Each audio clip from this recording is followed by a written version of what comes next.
A glass tabletop broke on the job.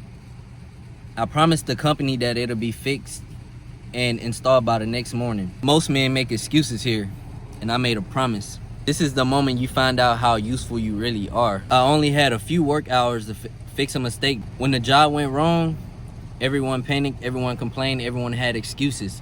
I'm the one that put the foot forward and made the promise. And I'm gonna let you know what happened after that. I'm a glass cutter. I do this, for real, for real. I got a story to tell y'all about yesterday, and it's gonna tie into the long video I made yesterday on why being useful is an underrated skill as a man. Fast forward to yesterday. This literally just happened. This was yesterday. I'm a glass cutter. I work in a shop, and one of the installers, they had a piece that was ordered. It took like a week or a few days to come in, and I was supposed to help him install it. It was pretty big. It was 48 by 96. Yeah, 48 inches by 96 inches.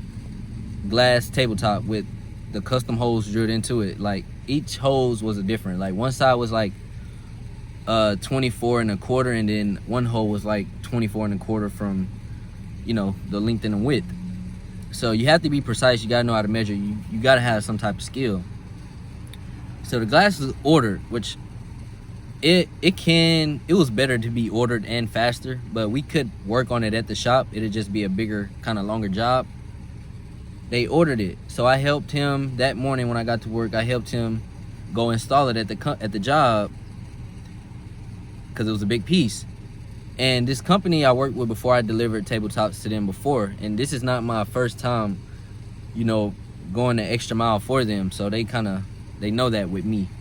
So we got there, and it was complaining about one of the supervisors here that comes out and measure. They was trying to let him know about something, like for the detail of the work, and he kind of was like, I know how to do my job. Wasn't respectful about it, you know, didn't have that customer service. And she mentioned that to us, and we was like, oh no. Like, I was like, nah, that's just him. But I was like, you know what we're gonna do? So once we seen that the hose wasn't lining up, we flipped it all ways and turned it, and it wasn't going, it was just off. And I told her, no worries, you know, we'll have this fixed. Because the person I was with, the installer, he was just like complaining, like, dang, this wasn't supposed to happen. Somebody at the shop did this. He was just blaming people. But me, I was like, you know what, no worries, we gonna fix this. This is an easy piece. I can cut this piece, get it drilled by today, and by tomorrow morning, we'll have it installed on this table. And she was like, yes, could you please do that? I was like, yes, we got that. I'm the cutter, so I work on these like myself. Like, I do all of it, the cut, the polish, everything. I do all of that, all by hand. So she was like, oh yeah, that'd be amazing. I made that promise. And by the time I got back to the shop, it was like maybe 10 or 11. And I get off at 4 every day. And since it was such a big piece, I got it on the table. I cut it to the right diameters, well, to the right size, 48 by 96. But it was just so big, I needed help putting it on the polisher.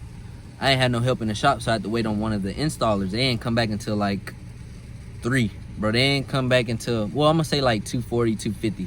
They ain't come back to 2:50. So boom, long story short, he helped me polish it. Once, you know, we polished it, it took good 15 minutes, maybe 10 to 15 minutes to polish it. And by the time I got done polishing it, it was already like 3:30, like, for, cause, you know, so got it back on the table. He helped me put it on the table, and then he skedaddled. I was back on my own with it.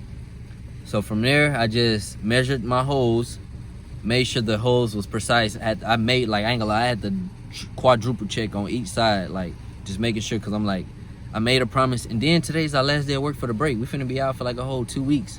So this was like a promise I made to the customer and made to myself. It was like on some, this is something that can really push me forward. This is something that'll really give me confidence on the inside. This, because I'm making a promise, and not only am I making a promise to myself, but I'm making a promise to other individuals, and I'm pretty sure they'll feel upset, you know, if they don't get what they told that they was gonna have. So, you know, me, I gotta hold my end of the bargain. I made that promise, we gonna deliver on it. And bro, I completed it. I stayed to work till about 4:15 doing it. Got it drilled. Only thing I didn't do was like polish the inside of the holes, like just to take away the sharpness, seam it or whatever on the inside. But I did that this morning. So, bro, I went home like, man, I can't wait. I hope these. It wasn't even on no, I hope it fits. I hope the holes line up. It was on some, I can't wait until these holes line up. I already know, like, I'm gonna have it's gonna be a great feeling when I see this woman face, the smile on her face just light up. She wasn't there this morning, but it was another guy. He was happy. But he ain't had no energy towards it. He didn't know about the promise. But if the lady was there, she'd have been like, you're the GOAT. Fast forward to this morning. I came in the shop. Everybody happy. You know, it's our last day for the week for the Christmas break. Charles, he over there. I'm like, we get started, you know, seaming the inside of the holes, which was handheld. We just wiped it, like scarred it with the seamers, bro. I'm just saying seamers, like the little seamers, the seamer guards. Boom, we get it loaded up on the truck. Then we head out. We get there. The moment of truth. We get it cleaned up, make sure it clean. Boom, now we walk it on the inside. We take it on the inside, bro. As soon as we place it down on the table, I just look how it's lined up. I'm like, before it even slid it all went, I'm like, bro, this is it. It lined up perfectly. I'm so proud of myself. Like, I felt like, bro, I don't even know the feeling. It was like confidence, happiness. It was just like, bro, you're of value. Like, I immediately was like, yeah, bro, I'm valuable. I gotta keep doing stuff like this. I gotta do like more promises like this to myself, because I do it all the time. Like, when it comes to like difficult jobs where I feel like other people will slack on or complain about, that's why I step in there. I be of value. And this something, whenever I want another raise again, this something I can speak about. So we're gonna hold that in. But bro, this is what the outcome of the table looked like. I'm gonna put it in the video. That was fire, bro. Like, it's fire. That was a fire table. Like, I love what I do. And this ain't nothing I thought I'd be really doing for real with my life.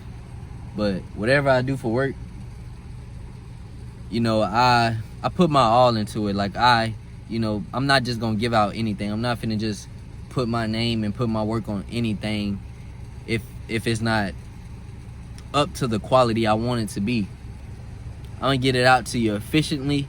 This is why being useful is an underrated skill for a man. Be of value, bro.